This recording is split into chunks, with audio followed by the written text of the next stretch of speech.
नमस्कार दोस्तों, मैं दिनेश उपाध्याय एग्जाम गुरुजी के इस यूट्यूब चैनल पे आप लोगों का स्वागत है। जैसा कि आप लोगों को पता है कि हमारी एक डिजिटल सीरीज चल रही है मध्य प्रदेश असिस्टेंट प्रोफेसर का जो एग्जाम है उसमें जो पेपर 2 है पॉलिटिकल साइंस, उसकी हम एक मास्टर क्लास सीरीज आपके सामने लेकर के आ गए हैं।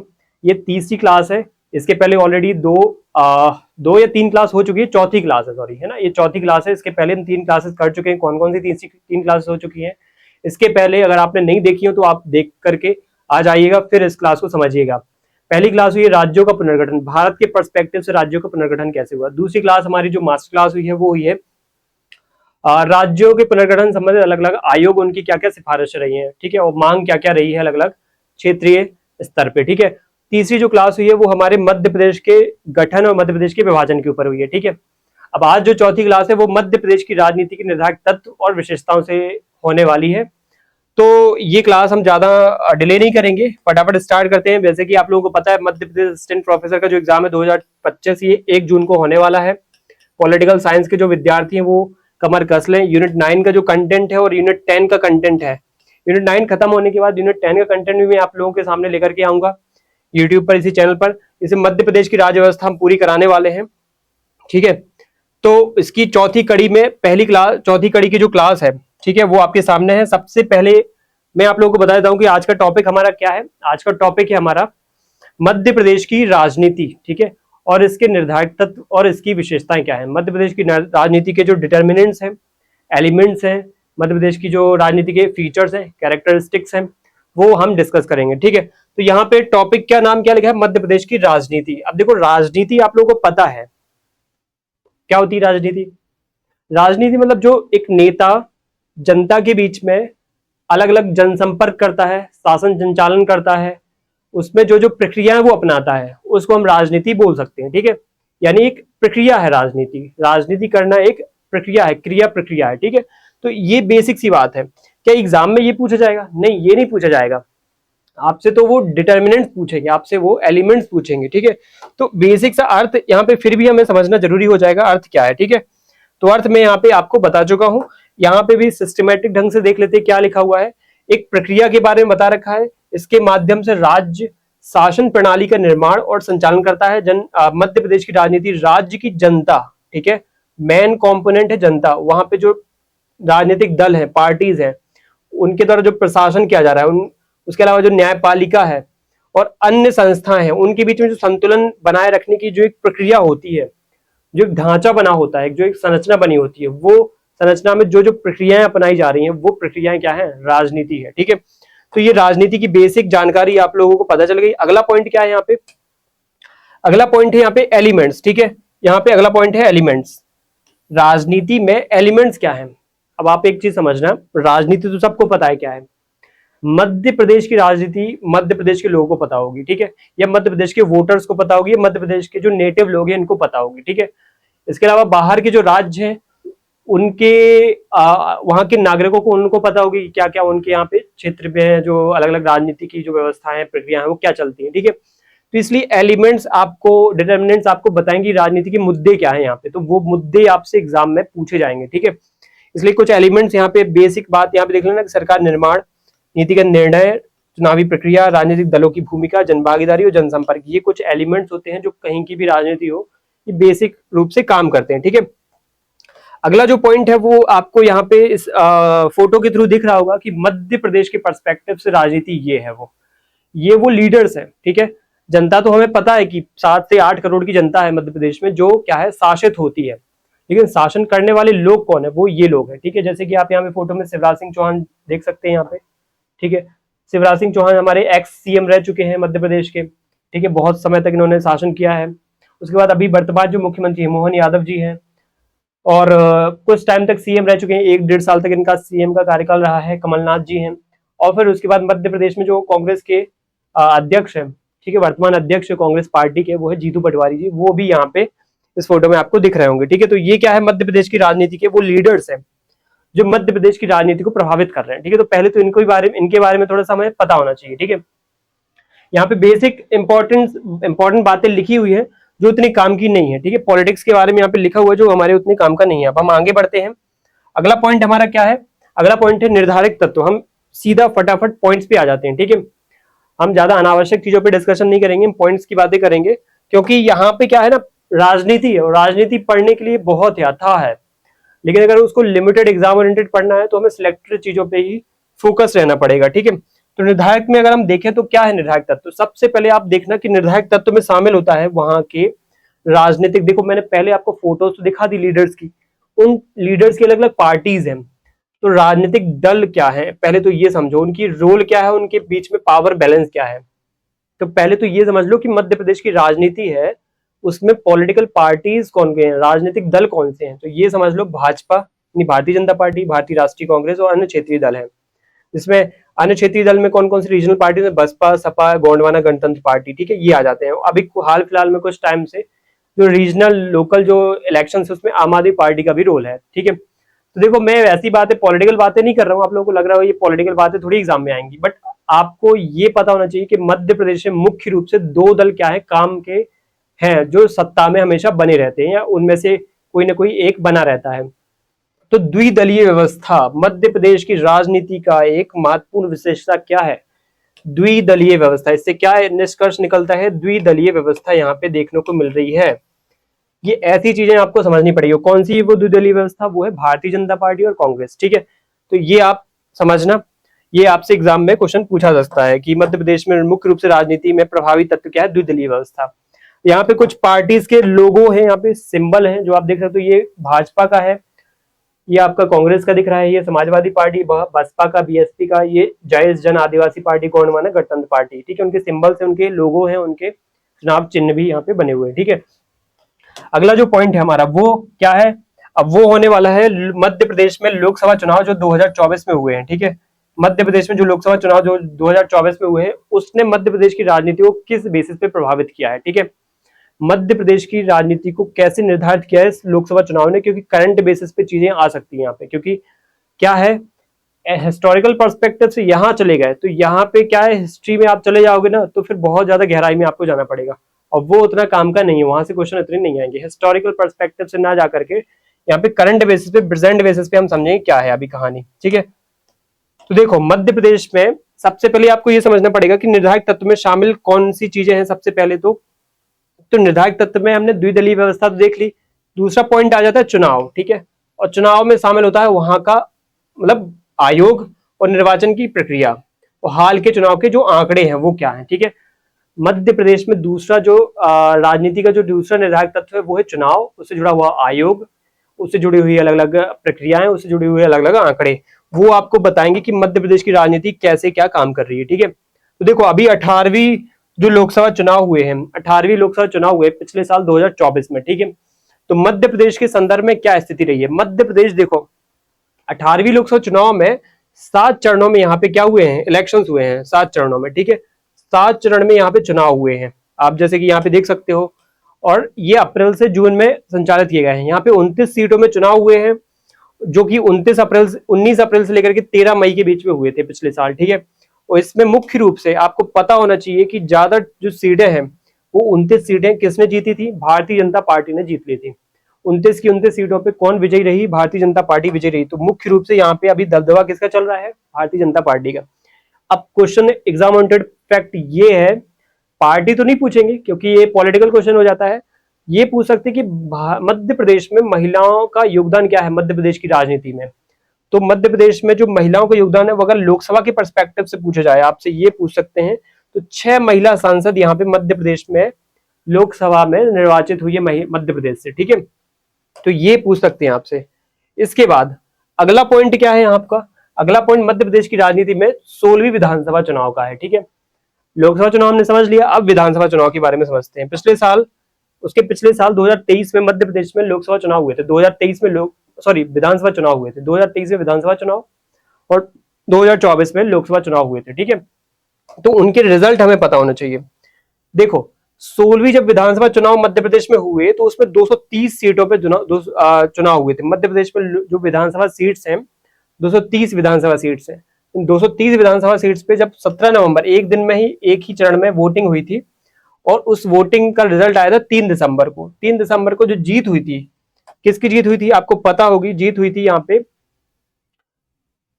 भारतीय जनता पार्टी की, ठीक है। मुख्य रूप से यहाँ पे जो ज्यादा सीट्स किसके पास गई थी, भारतीय जनता पार्टी। देखो चुनाव की सीट्स हमने बताई 230, चुनाव की तिथि 17 नवंबर। उसके बाद चुनाव के जो परसेंटेज है, मतदान का परसेंटेज, वोटिंग टर्नआउट कितना रहा, वोटिंग टर्नआउट आपको याद रखना पड़ेगा 76.22%। ये एग्जाम में आ जाता है। 2018 में थोड़ा कम रहा था, 74.97%, ठीक है। उसके बाद उसका परिणाम 3 दिसंबर को जब आया तो कौन सी पार्टी विजयी रही, 163 सीट्स के साथ, 230 में से 163 के साथ कौन पार्टी आगे रही, भारतीय जनता पार्टी, ठीक है। उसके बाद कांग्रेस को कितनी यहाँ पे सीट्स मिली, 66 सीट्स मिली, ठीक है।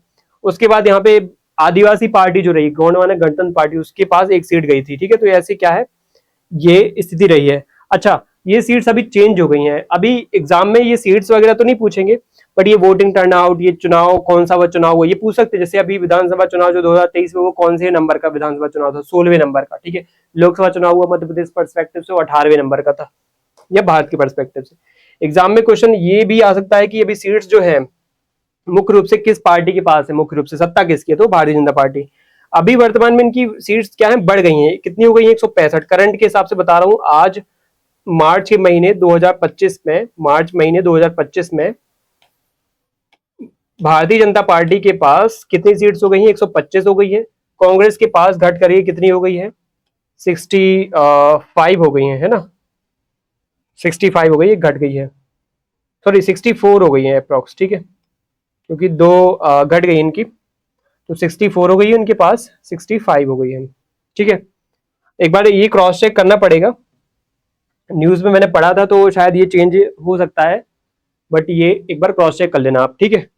तो ये क्या है, फैक्ट है, बेसिक फैक्ट है जो आपको पता होना चाहिए। मध्य प्रदेश में इस प्रकार सत्तारूढ़ दल कौन सा होगा, भारतीय जनता पार्टी होगी, ठीक है। मुख्यमंत्री कौन बने, मोहन यादव बने, बीजेपी से। नेता प्रतिपक्ष, ये एग्जाम में क्वेश्चन आ सकता है, ये एग्जाम में क्वेश्चन बन सकता है। मध्य प्रदेश के जो नेता प्रतिपक्ष है वो कौन है, उमंग सिंघार है, कांग्रेस पार्टी से बिलोंग करते हैं। और महिला सांसद कितनी चुनी गई, ये एग्जाम, महिला विधायक कितनी चुनी गई, सॉरी महिला विधायक कितनी चुनी गई है। तो मध्य प्रदेश की जो लोकसभा चुनाव हुआ है, 16वें नंबर का जो लोकसभा चुनाव हुआ है, उसमें महिला विधायकों की संख्या 27 हो गई है, यहाँ पे याद रखना 27 हो गई है। उसके पहले जो 15वीं लोकसभा चुनाव हुआ था, विधानसभा चुनाव हुआ था, सॉरी विधानसभा चुनाव हुआ था, उसमें 21 विधायक थी महिलाएं, ठीक है। तो ये महिलाओं संबंधित फैक्ट्स एग्जाम में पूछे जा सकते हैं आपसे। अब अगला पॉइंट क्या है, अगला पॉइंट आप समझ रहे हैं, यहाँ पे मध्य प्रदेश की राजनीति के निर्धारक तत्व में अगला पॉइंट आ जाता है कि मध्य प्रदेश में सरकार का गठन कैसे क्या होता है, ठीक है। सरकार की गठन पे क्वेश्चन यहाँ पे बन सकता है। जैसे कि सरकार का जब गठन होता है तो किसका गठन होता है, भारतीय जनता पार्टी सरकार गठन करती है, और गठन होता है उनका 13 दिसंबर 2023 को। कौन बनाए जाते हैं यहाँ पे, विधायक दल के नेता डॉक्टर मोहन यादव यहाँ पे चयनित होते हैं, इनको क्या है, सीएम घोषित कर दिया जाता है। ये मध्य प्रदेश के राज्यपाल है मंगू भाई पटेल। ये मध्य प्रदेश में भाजपा अध्यक्ष शिवराज सिंह चौहान, ये नरेंद्र सिंह तोमर, जो कि लोग मध्य प्रदेश विधानसभा के स्पीकर हैं, ठीक है। तो ये आपको पता होना चाहिए। साथ में मध्य प्रदेश में 2 डेप्यूटी सीएम बनाए जाते हैं, राजेंद्र शुक्ला और जगदीश देवड़ा। जगदीश देवड़ा भी वर्तमान में वित्त मंत्री भी है मध्य प्रदेश के, और राजेंद्र शुक्ला शिक्षा उच्च शिक्षा मंत्री भी है साथ में, ठीक है। तो ये बेसिक बातें आपको पता होना चाहिए कि मध्य प्रदेश की जो पॉलिटिक्स है उसमें चुनाव का क्या रोल रहा है। चुनाव का मुद्दा भी मैंने उठाया, सिर्फ निर्धारक तत्व में चुनाव का मुद्दा क्या रहा है, निर्धारक तत्व के साथ साथ ये विशेषताएं भी आप मान के चलो, तो उसमें क्या क्या निर्धारक तत्व में चुनाव का क्या रोल रहा है। उसके अलावा चुनाव में अब लोकल लेवल पे चलते हैं, लोकसभा पढ़ लिया, विधानसभा पढ़ लिया, अब हम आते हैं पंचायत स्तर पे। तो पंचायत स्तर पे मध्य प्रदेश में 52 क्या है जिला पंचायत थी। 2022 में चुनाव हुए थे लास्ट पंचायत के, तो 2022 में मध्य प्रदेश में 52 जिला पंचायत थी, 52 जिले थे तो 52 जिला पंचायत थी। उपाध्यक्ष कितने हो जाएंगे, 52 हो जाएंगे, अध्यक्ष 52, उपाध्यक्ष 52। जनपद पंचायत 313 थी और 313 उपाध्यक्ष चुने गए थे, 904 जिला पंचायत सदस्य चुने गए थे, और जनपद पंचायत के जो सदस्य हैं वो 6000 के आसपास। और मध्य प्रदेश में ये याद रखना, मध्य प्रदेश में जो सरपंच है एक प्रकार से कितने चुने गए थे, ये नंबर हो सकता है काम का 23,000 के आसपास अप्रोक्स में आ सकता है। यानी कि मध्य प्रदेश में ग्राम पंचायतें कितनी है, 23,000 के आसपास, 23,912, ठीक है। ये आपसे नंबर पूछ सकते हैं वो, ठीक है। तो ये चीज है। इसके बाद आप समझ रहे हैं मध्य प्रदेश में जो पंचायत चुनाव हुए थे, उस पंचायत चुनाव में गठन जब मध्य प्रदेश का हुआ था, तो अब गठन मतलब 56 में हुआ था मध्य प्रदेश का गठन, ठीक है। गठन कब हुआ था मध्य प्रदेश में? 1956 में हुआ था। 56 से लेकर के आज 2022 तक, 2022 में लास्ट पंचायत चुनाव हुए थे, तो कितने भी चुनाव हो चुके हैं ऑलरेडी? देखा जाए तो 6 हो चुके हैं। अब आप बोलोगे गठन के बाद 6 ही हुए बस, ठीक है। देखो एक चीज समझना पड़ेगा, गठन के बाद लिखा है, लेकिन मध्य प्रदेश में सिस्टमेटिक ढंग से जो पंचायती राज आया वो 1992 के बाद ही आया, क्योंकि पंचायती राज जो व्यवस्था 1992-93 के बाद ही आई है, ठीक है। तो 73वां 74वां संविधान संशोधन 1992-93 के बाद मध्य प्रदेश में ये व्यवस्था लागू हुई है, कंपलसरी चुनाव वाली, ठीक है। उसके पहले भी पंचायतें थी, बट चुनाव अस्त व्यस्त होते रहते थे, ठीक है। तो 6 बार चुनाव अभी हो चुके हैं मध्य प्रदेश में, ठीक है। तो छठी बार जो चुनाव की प्रक्रिया हुई है, ठीक है, वो 2022 में हुई है, ठीक है, 2022 में हुई है छठी बार। और 3 चरणों का यहाँ पे मतदान हुआ है पंचायतों का, जिसमें कुल प्रतिशत मतदान का कितना रहा है? 80.31%, ठीक है। विधानसभा का मतदान प्रतिशत कितना रहा है? 76% के आसपास, ठीक है। और अगर वहीं बात करें तो सर्वाधिक मतदान करने वाला जिला कौन सा है? तो अशोकनगर अगर आ जाएगा, ठीक है। सबसे कम मतदान कहाँ पे? तो रीवा में हुआ है पंचायत का। पंचायतों में मुख्य रूप से क्या होता है? ईवीएम का यूज नहीं होता है, मतपत्र का यूज होता है, ठीक है। मतपत्र का चुनाव, मतपत्र का यूज होता है, आपको पता होना चाहिए मतपत्रों का यूज होता है। अब आप पूछोगे मतपत्र कैसे, क्या मतपत्र? देखो यहाँ पे इस चीज को याद रखना, मतपत्र के लिए मुख्य रूप से क्या होता है, ये इस कैटेगरी के मतपत्र यूज किए जाते हैं। जैसे कि यहाँ पे देख सकते हो, पंच के लिए क्या होता है? सफेद मतपत्र होता है, ठीक है। पंच के लिए क्या होता है? सफेद मतपत्र होता है। सरपंच के लिए नीला होता है। जनपद पंचायत के सदस्य के लिए पीला होता है, और जिला पंचायत के लिए गुलाबी होता है। क्या ये एग्जाम में आएगा? देखो हर चीज एग्जाम ओरिएंटेड नहीं पढ़ रहे हैं, मैं एग्जाम में चुनाव का जो फैक्टर है, एक डिटरमिनेंट है, उसके बारे में बता रहा हूँ। तो एक बेसिक जो जानकारी है वो आपको पता होना चाहिए, ठीक है। ये तो वैसे हम पंचायती राज में भी देख लेंगे, ठीक है। तो ये जानकारी आपको मिल गई होगी। अब निर्धारक तत्व में अब नगरीय निकाय के जो चुनाव वाली व्यवस्था है वो आप समझ लेते हैं। नगरीय निकाय, नगरीय निकाय का मतलब ये है कि जो हमारे देश, हमारे राज्य में म्यूनिसिपैलिटीज है, उनकी क्या चुनाव में स्थिति रही है, ठीक है। तो इसके लिए आपको थोड़ा ये समझना पड़ेगा कि इस फोटो में आप देखो, मध्य प्रदेश में नगरीय निकाय के मामले में 2 मुख्य पार्टी है, 2 मुख्य पार्टी रही है। एक तो बीजेपी रही है और एक इंडियन नेशनल कांग्रेस या कांग्रेस जिसको बोल सकते हैं, ठीक है, आईएनसी बोल रहा हूँ। मध्य प्रदेश में जब 2022 में जो 6वीं बार चुनाव हुए थे, कब हुए थे? ये भी 2022 में 6वीं बार चुनाव हुए थे, ठीक है। तो इसमें मुख्य रूप से जो महापौर या मेयर जो थे वो 16 मेयर पे चुनाव हुए थे, निगम बोर्ड 16 थे, नगर पालिका 76 थी और नगर परिषद 255, ठीक है। उसमें हुआ ये था कि कुछ पे भाजपा पार्टी जीत जाती है, कुछ पे कांग्रेस पार्टी जीत जाती है, ठीक है। ये तो हमारा काम का नहीं है, बट ये है कि मध्य प्रदेश में जो नगर निगम है, कितने नगर निगम है, ठीक है, जिन पे चुनाव हुआ है, तो दोनों 2 चरण में यहाँ पे चुनाव हुए थे। कुल प्रतिशत रहा है 64% के आसपास। उसके पहले जो चुनाव हुए थे उसमें 68 रहा है, यानी चुनाव परसेंटेज घटा है, ठीक है। सर्वाधिक मतदान करने वाला जो एरिया रहा है म्यूनिसिपैलिटी का, वो झाबुआ, बड़वानी, शाजापुर, सीहोर। सबसे कम जो रहा है वो है भोपाल, सिंगरौली, ग्वालियर, उमरिया वाला एरिया, ठीक है। अब देख रहे हो जो पिछड़े रीजन है वहां पे वोटिंग परसेंटेज, वोटिंग टर्नआउट ज्यादा रहा है, और जो थोड़ा सा डेवलप्ड एरिया है वहां पे कम रहा है, ठीक है। मध्य प्रदेश में नगरीय निकायों के चुनाव में ईवीएम का इस्तेमाल होता है, ये फैक्टर इंपॉर्टेंट हो सकता है। ईवीएम का इस्तेमाल हुआ है, होता है, ठीक है। इन चुनाव में मध्य प्रदेश के तत्कालीन 16 नगर निगम थे, ठीक है। याद रखना मध्य प्रदेश में उस टाइम पे 16 नगर निगम थे 2022 में जब चुनाव हुआ था। वर्तमान में कितने हो गए? 17 नगर निगम हो चुके हैं। तो ये चुनाव इस तरीके से क्या हुआ है, कंप्लीट हुआ था। उन 16 नगर निगम में से 9 जो नगर निगम थे, जो 9 एरियाज थे, उनमें जीती थी कौन सी पार्टी? उसमें जीती थी भारतीय जनता पार्टी। आप जैसे यहाँ पे देख सकते हो 16 नगर निगम में भारतीय जनता पार्टी, सॉरी 9 नगर निगम में भारतीय जनता पार्टी। इंदौर में जो मेयर है या महापौर है वो भारतीय जनता पार्टी के, या फिर म्यूनिसिपैलिटी भारतीय जनता पार्टी के पास है। बुरहानपुर, भोपाल, सागर, उज्जैन, खंडवा, सतना, रतलाम और देवास, ठीक है। इसके अलावा जहां पे कांग्रेस ने सत्ता प्राप्त की म्यूनिसिपैलिटी की, वो है रीवा, मुरैना, जबलपुर, ग्वालियर, छिंदवाड़ा, ठीक है। इसके बाद जो आम आदमी पार्टी ने प्राप्त की वो है सिंगरौली और निर्दलीय एक कैंडिडेट है जिन्होंने सत्ता हासिल की है, वो कहाँ की? कटनी नगर निगम की, ठीक है। तो इस प्रकार से ये प्रक्रिया यहाँ पे हो जाती है, ठीक है। अब हमने क्या है, चुनाव वाला मुद्दा खत्म कर दिया है। मध्य प्रदेश की राजनीति के निर्णायक तत्व में चुनाव जो एक व्यवस्था थी, आंकड़े थे उसके, वो हमने पढ़ लिए हैं। अगला पॉइंट अब क्या हो जाता है, मध्य प्रदेश की राजनीति के निर्णायक तत्व में शासन और नीतिगत फैसले। आपको पता होना चाहिए कि मध्य प्रदेश की राजनीति में शासन प्रक्रिया कैसी है, राज्य राज्य में अलग अलग नेताओं की, अलग अलग सरकारों की, और वो नीतियां कैसे बना रही है, फैसले कैसे ले रही है, वो भी मैटर करता है। ठीक है, तो इस व्यवस्था को आपको देखने के लिए सबसे पहले ये समझना पड़ेगा कि वो कौन कौन से एलिमेंट्स हैं यहाँ पे। ठीक है, तो नीतिगत फैसलों में आप देख सकते हो जैसे कि कुछ योजनाएं आ जाती हैं, जैसे एक लाडली बहना योजना का एग्जाम्पल डला हुआ है। ठीक है,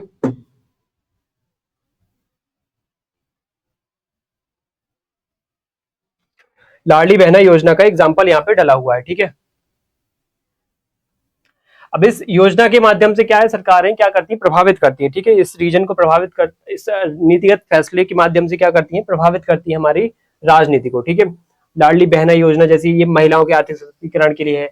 कृषि नीति जैसी योजनाएं क्या होती है, किसानों के लिए ऋण माफी, न्यूनतम समर्थन मूल्य, एमएसपी, खाद्य सुरक्षा, इस तरीके से क्या करती हैं, लगता यहाँ की राजनीति को प्रभावित करती है। जैसे किसानों के लिए सरकारें क्या करती थी, एमएसपी को बढ़ा दें, तो सरकार से किसान क्या हो जाएंगे, खुश हो जाएंगे और वो वोट कर सकते हैं। ठीक है, तो ये एलिमेंट्स हैं जो प्रभावित करते हैं यहाँ की पॉलिटिक्स को। ठीक है, उसके अलावा यहाँ पे औद्योगिक नीति क्या रही है मध्य प्रदेश में, वो यहाँ पे प्रभावित करती है। ठीक है, ये चीजें हो जाती हैं।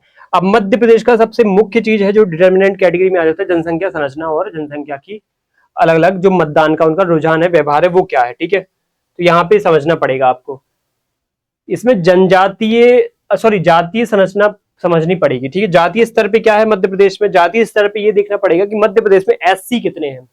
आप जैसे देख सकते हो यहाँ पे एससी का जो मध्य प्रदेश में परसेंटेज है वो 15 से 16% के आसपास है। ठीक है, अगर वहीं एसटी की बात करें तो 21% के आसपास हो जाती है। अगर वहीं ओबीसी देखा जाए तो ओबीसी और जो सवर्ण है उनका संख्या भी अच्छा खासा है, मतलब। ठीक है, तो यहाँ पे जातिगत आधार पर पॉलिटिक्स प्रभावित होती है। ये एससी एसटी तो प्रभावित करते ही करते हैं, जहां जहां जिस जिस रीजन में है। सवर्ण और ओबीसी भी प्रभावित करते हैं यहाँ की पॉलिटिक्स को। राजनीतिक दल और उम्मीदवार अपने रणनीति को लक्षित जाति समूह के आधार पर तैयार करते हैं। हर एक राजनीतिक पॉलिटिकल पार्टी या राजनीतिक दल क्या करता है, जनजाति, जाति, सवर्ण, ओबीसी को खुश करने के लिए अपनी पॉलिटिकल स्ट्रेटजी बनाता है। ठीक है, उसके बाद अगला फैक्टर हो जाता है धार्मिक। धार्मिक स्थिति क्या है मध्य प्रदेश में, कौन हिंदू है कि मुस्लिम है। तो हिंदू आबादी 90% है, मुसलमान 6 से 7% है, बाकी कौन है, अन्य है। ठीक है, जैसे बौद्ध, जैन, सिख और ईसाई वगैरह। ठीक है, तो इस प्रकार से हिंदुत्ववादी जो फैक्टर्स हैं वो ज्यादा क्या करते हैं, यहाँ पे प्रभावित होते हैं। ठीक है, धार्मिक पहचान क्या है। ठीक है, तो यहाँ पे मुख्य रूप से धार्मिक पहचान, विशेषकर हिंदुत्व के मुद्दे, मतदान की प्राथमिकता, ये सब क्या है, फैक्टर्स भी इन्वॉल्व होते हैं। मतदान के व्यवहार विश्लेषण। ठीक है, मतदान में मेनली क्या करती हैं, कुछ कुछ जो पार्टीज हैं वो क्या करती है, जातिगत आधार पे वोटिंग की व्यवस्था को बढ़ावा देती है। जैसे कि कुछ रीजनल पार्टीज हैं, मैं नाम नहीं लूंगा, जो कि कोशिश करती है कि जातिगत आधार पे वोट समेट लें। ठीक है, तो इस तरीके से क्या होता है कि मध्य प्रदेश में पॉलिटिक्स स्तर पे जो मतदान का व्यवस्था है, जो जातिगत व्यवस्था है, वो प्रभावित करता है मध्य प्रदेश की पॉलिटिक्स को। ठीक है, अब राजनीतिक दलों की जो विचारधारा क्या है वो भी प्रभावित करता है। ठीक है, यहाँ पे आपसे ये पूछ सकता है कि भाजपा, कांग्रेस, बसपा, सपा, इनकी विचारधारा क्या है, इनकी आइडियोलॉजी क्या है जो यहाँ की पॉलिटिक्स को प्रभावित करती है। आपको पता होगा यहाँ पे बहुत सारी पार्टीज है, भारत में तो बहुत सारी 1300-1400 पार्टीज है, लेकिन मुख्य रूप से नेशनल पार्टीज आपको पता होना चाहिए 7 नेशनल पार्टीज है। ठीक है, all India Trinamool Congress, Bahujan Samajwadi party, Bharatiya Janata party, communist party of India और communist party of India, Marxist, Indian National Congress, Nationalist Congress party. ठीक है, मुझे लग रहा है ये शायद पुराना है। ठीक है, तो इसको एक बार अपडेट करना पड़ेगा, है तो इलेक्शन कमीशन का, बट इसको अपडेट करना पड़ेगा। ठीक है, तो क्या है यहाँ पे, देखो भाजपा का एक रोल रहा है कि वो हिंदुत्व की राजनीति करे। ठीक है, हिंदुत्ववादी तत्वों को, भारतीय संस्कृति को, आरएसएस की विचारधारा, एकात्म मानववाद की विचारधारा को। ठीक है, ये एकात्म मानववाद किसकी विचारधारा है, ये है दीनदयाल उपाध्याय जी की विचारधारा। ठीक है, इन तत्वों को बढ़ावा देती है। अब देखो, अभी आप लोगों को लग रहा हो क्या एग्जाम में आएगा, देखो ये एग्जाम में नहीं आने वाला। ठीक है, देखा जाए तो ये निर्धारक तत्व थोड़ा सा मिसलेनियस टॉपिक से, ये एग्जाम में इस पे क्वेश्चन ज्यादा नहीं बनने वाले हैं, लेकिन ये एक बेसिक इंफॉर्मेशन है, मध्य प्रदेश की राजनीति की बेसिक इंफॉर्मेशन है, बेसिक डिटर्मिनेंट्स है कि मध्य प्रदेश में अगर भाजपा की सरकार आ गई तो भारतीय जनता पार्टी किस तरीके से शासन या राजनीति करेगी या शासन करेगी, ये विचारधारा डिटरमाइन कर रही है, इसलिए डिटर्मिनेंट की कैटेगरी में आ रहा है ये। ठीक है, अगला जो पॉइंट है यहाँ पे, अगला है कांग्रेस का। कांग्रेस थोड़ा सा क्या है, सेक्युलर पार्टी बनने की कोशिश करती है, वो ना तो लेफ्ट है ना राइट है, वो बीच में कोशिश करती है, ना धर्मों के खिलाफ है ना धर्मों के पक्ष में है। ठीक है, बीच में रहती है, थोड़ा सा सोशलिस्टिक अप्रोच लेकर चलती, गांधीवादी है और मिश्रित यानी मिक्स्ड इकोनॉमी की बातें करती है। ठीक है, इसके बाद बसपा जो है वो दलित और पिछड़े वर्गों की राजनीति करती है, आपको पता होगा। समाजवादी पार्टी समाजवादी विचारधारा की बात करती है, और गोंडवाना गणतंत्र पार्टी जनजातियों की बात करती है। गोंडी सरकार गौंड जनजाति की व्यवस्था की बात करती है। अब आ जाता है अर्थव्यवस्था। अर्थव्यवस्था और राजनीतिक जो प्राथमिकता है वो कैसे भारत मध्य प्रदेश की राजनीति में एक डिटर्मिनेंट का काम करती है। देखो, मध्य प्रदेश में बहुत सारे लोग खेती करते हैं, खेती किसानी करने का काम है उनका, और बहुत सारे लोग कृषि पे निर्भर हैं, कृषि संबंधित गतिविधियां उनकी हैं। तो अब बताओ कि मध्य प्रदेश में अगर आपको सरकार बनानी है तो आपको किसको सबसे ज्यादा खुश करना पड़ेगा? सबसे बड़ा नंबर किससे जुड़ा हुआ है, किस आर्थिक गतिविधि से जुड़ा हुआ है? कृषि से। तो कृषि संबंधी अगर योजनाएं नीतियां आप लाते हो तो आपके चांस है कि आप थोड़ा सा जल्दी यहाँ पे सक्सेसफुल हो सकते हो। तो ये बहुत बड़ा फैक्टर है यहाँ पे। तो कृषि प्रधान अर्थव्यवस्था वाला स्टेट होने की वजह से यहाँ पे मुख्य रूप से कृषि आधारित सब्सिडी, ऋण माफी, समर्थन मूल्य, ये मुद्दे बहुत रहते हैं न्यूज में। जैसे कि फसल कम कीमतों और उर्वरक की कमी, राज्य में चुनाव परिणामों को प्रभावित करना। देखिए 2018 में क्या हुआ था, 17 में हुआ था एक्चुअली, 17 में क्या हुआ था एक्चुअली कि किसान आंदोलन हुआ था मध्य प्रदेश में, ठीक है। और प्याज की कीमतें बहुत गिर गई थी, ठीक है, फर्टिलाइजर की कमी बहुत हो रही थी। ऐसे में किसान आंदोलन हिंसक भी हो गया था, और इस हिंसक आंदोलन का बहुत बड़ा खामियाजा उस टाइम की भाजपा सरकार को भुगतना पड़ा। और 2018 के जो चुनाव हुए थे उसमें कांग्रेस पार्टी जीत जाती है और वो सरकार में आ जाती है, क्योंकि उसने बहुत बड़े एक नंबर को, बहुत बड़े एक कम्युनिटी कह सकते हैं कि क्लास को, ठीक है, एक वर्ग को खुश कर दिया था, वो थे किसान, ठीक है। तो 2024 के चुनाव में भी और 2018 के चुनाव में भी यहाँ पे देखने को मिला था। बट बाद में फिर सरकार चेंज हो ही जाती है, आपको पता है। विनिर्माण, मैन्युफैक्चरिंग, खनन वाले मुद्दे, ठीक है, उतने ज्यादा इम्पैक्टफुल तो नहीं है, लेकिन ठीक है, इनका भी रोल देखा जाता है, ठीक है। इसके बाद राजनीतिक प्रभाव भी रोल निभाते हैं, जैसे आर्थिक असमानताएं, क्षेत्रीय असंतुलन, ये सब भी एक बहुत बड़ा मुद्दा यहाँ पे इनका देखा जाता है, ठीक है। अब डिटर्मिनेंट में अगला पॉइंट आ जाता है ऐतिहासिक और घटनाएं और राजनीतिक आंदोलन, ठीक है। मध्य प्रदेश की जो ऐतिहासिक घटनाएं क्या रही हैं, अब इसमें चले जाओ तो ऐतिहासिक घटनाएं तो बहुत सारी आप उठा सकते हो, जिस आधार पर मध्य प्रदेश की राजनीति क्या है कहीं ना कहीं निर्धारित होती है, ठीक है, या उसका क्रिएशन देखने को मिलता है। उसे मुख्य रूप से आपको ऐतिहासिक रूप से एक घटना बहुत अच्छे तरीके से याद होनी चाहिए, मध्य प्रदेश और छत्तीसगढ़ का विभाजन, ठीक है। मध्य प्रदेश का गठन तो एक है महत्वपूर्ण ऐतिहासिक घटना, लेकिन विभाजन, विभाजन के पीछे बहुत बड़ा मुद्दा ये रहा है कि राजनीति एक बहुत बड़ा मुद्दा रहा है, ठीक है। मध्य प्रदेश के जो स्पेसिफिक नेता थे वो छत्तीसगढ़ पे कम ध्यान दे पाते थे, और छत्तीसगढ़ के स्पेसिफिक नेता मध्य प्रदेश पे कम ध्यान दे पाते थे, या फिर इस रीजन पे कम ध्यान देते थे। तो वही है, और मुख्य रूप से यहाँ पे डोमिनेट मध्य प्रदेश का रीजन करता था, तो इस वजह से यहाँ पे सेपरेशन देखने को मिला। डिवीजन जब हो गया तो उस प्रकार से यहाँ पे बहुत सारा जो एरिया है छत्तीसगढ़ के पास जब चला गया, तो इससे क्या हुआ कि मध्य प्रदेश की पॉलिटिक्स थोड़ा सा अब डिफरेंट वे में काम करने लग गई, ठीक है।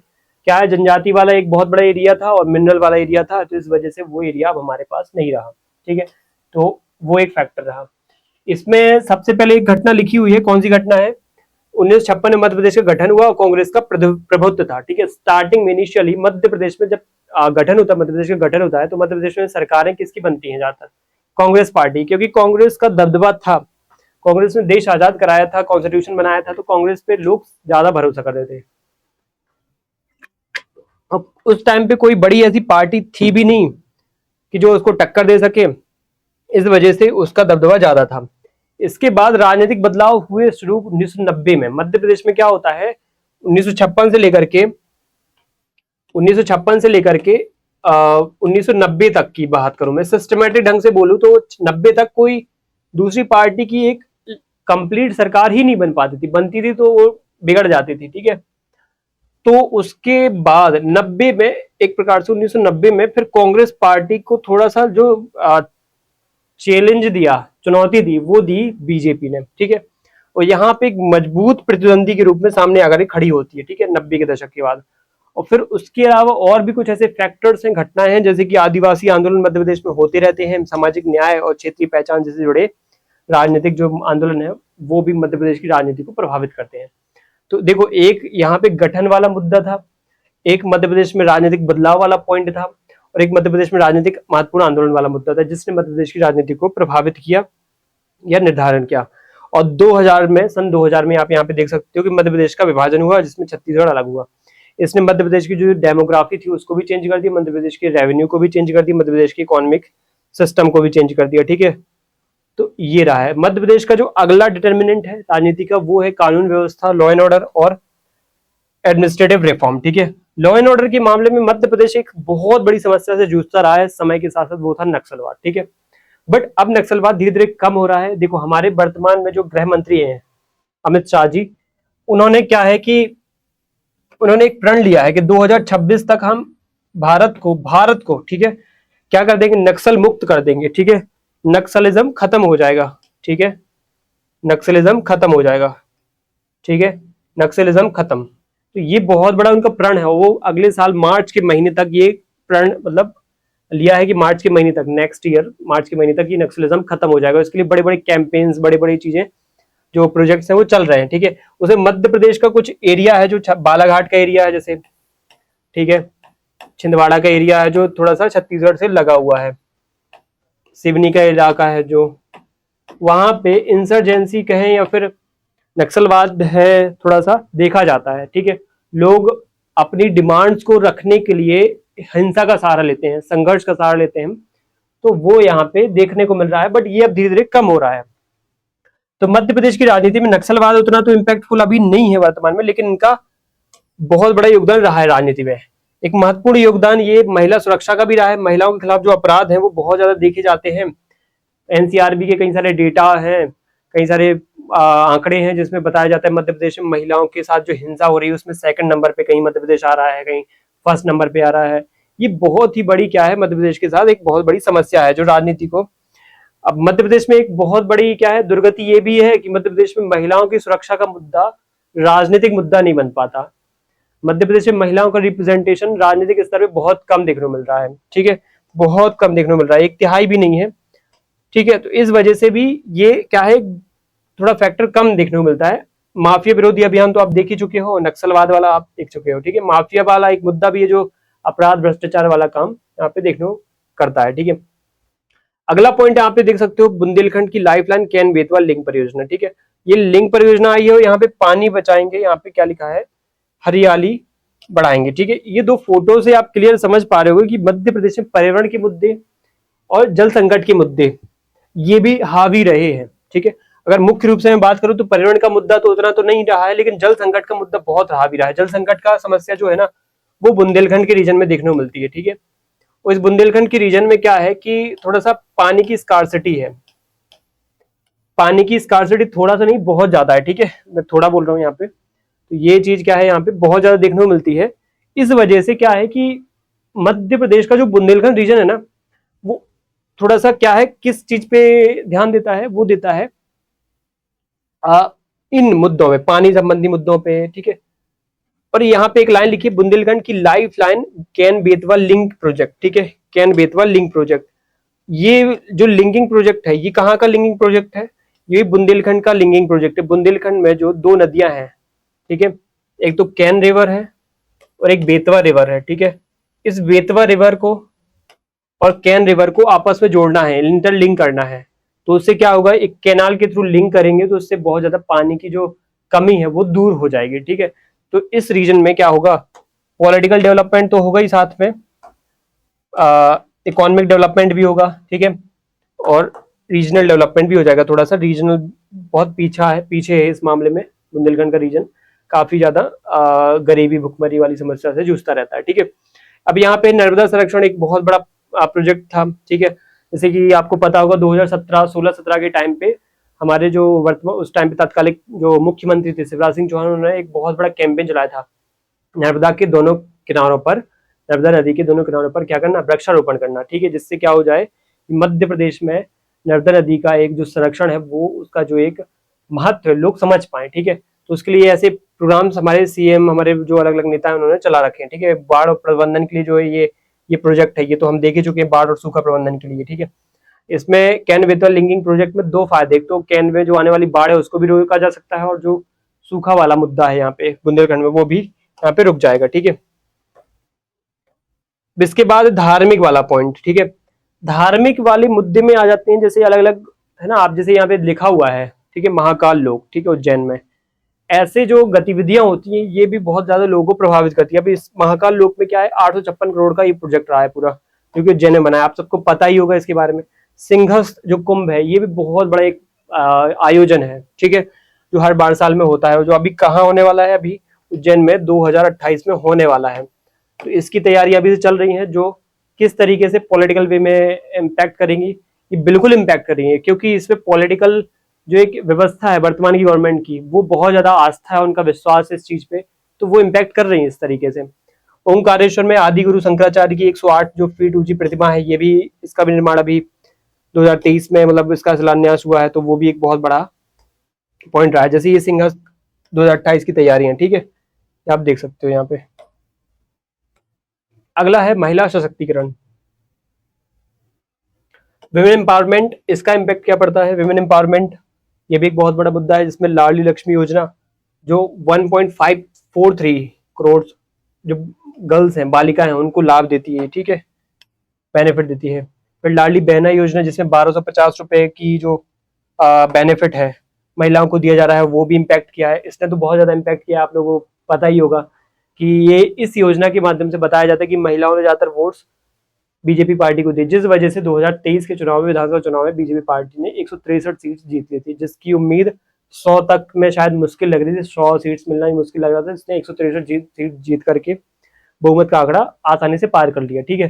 तो इस तरीके से क्या है, ये भी एक महत्वपूर्ण पॉइंट हो सकता है। और यहाँ पे एक लिखा है पंचायत और नगर निकायों में महिलाओं का जो एक रिजर्वेशन है 50% का, ये आप याद रखना। मध्य प्रदेश में एक फैक्ट के रूप में याद रखना, मध्य प्रदेश में नगर निकाय और नगर पंचायत, जिला पंचायत या फिर पंचायत वाले सिस्टम में जो महिलाओं को एक रिजर्वेशन है, वो कितने परसेंट दे रखा है, 50% दे रखा है, ठीक है। संविधान में इसका उल्लेख 1/3 कर रखा है, 33%।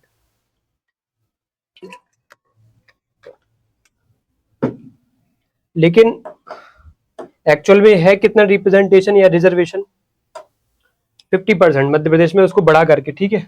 ये स्कीम आप देख ही सकते हो, ठीक है। तो यहाँ पे ये टॉपिक खत्म हो जाता है, ठीक है। मुख्य रूप से आपको मैंने क्या क्या बताया, मध्य प्रदेश में जो राजनीति है उसके निर्धारक तत्व, डिटर्मिनेंट्स और विशेषता एक साथ मैंने बताई। मुख्य रूप के आपको विशेषता बताई, ज्यादातर फैक्ट्स बताए हैं, वो फैक्ट्स आपको याद ही करने हैं और वही एग्जाम में पूछे जाएंगे, ठीक है। आपसे कहीं मतदान का प्रतिशत पूछ सकते हैं, मध्य प्रदेश में कितनी महिलाएं लोकसभा से चुनी गई हैं, मध्य प्रदेश में कितनी महिलाएं विधानसभा में चुनी गई हैं, ये पूछ सकता है। मध्य प्रदेश में कितने नगर निगम पे चुनाव हुए हैं, कितने पंचायतों पे चुनाव हुए, ये भी पूछ सकते हैं वो आपसे। मध्य प्रदेश में निर्धारक तत्व में क्या द्विदलीय व्यवस्था है कि नहीं है, तो द्विदलीय व्यवस्था है, बिल्कुल है। आपको ऐसे फैक्ट्स आपको एग्जाम में पूछे जा सकते हैं, ठीक है। तो यहाँ पे हम क्लास का जो है वो समापन करते हैं। कुछ बेसिक इंफॉर्मेशन आपको पता ही है, वैसे भी मैं फिर से बताता हूँ कि टेस्ट सीरीज, ठीक है। टेस्ट सीरीज का मतलब ये है कि आप टाइम पे 20 यूनिट वाइज टेस्ट लगा लो और 5 FLTs लगा लो, जिससे आप अपना एवेल्युएशन कर पाओगे, ठीक है। इससे आप अपना एवेल्युएशन कर पाओगे और इससे क्या होगा कि आप अपनी तैयारी को एक शार्प मूवमेंट पे ले जाओगे, ठीक है। तो यहाँ पे हम अपनी क्लास को खत्म करते हैं और जो भी आपको आगे डाउट्स हो, क्वेश्चंस हो, क्वेरीज हो, आप उससे कमेंट्स के माध्यम से पूछ सकते हैं, मैं उसका बकायदा अगली क्लास में जवाब दूंगा। और इसी तरीके से हम आगे भी मास्टर क्लास को कंप्लीट, आगे भी क्लासेस करते रहेंगे, कंप्लीट करते रहेंगे। और आपको ये पूरा जो यूनिट 9 का टॉपिक है और पूरा यूनिट 10 का टॉपिक है, ठीक है, यूनिट 9 और 10, ठीक है, ये मैं पूरा आपको इसी तरीके से यूट्यूब पे पूरा करवाने वाला हूँ, ठीक है। तो थैंक यू सभी को, जय हिंद।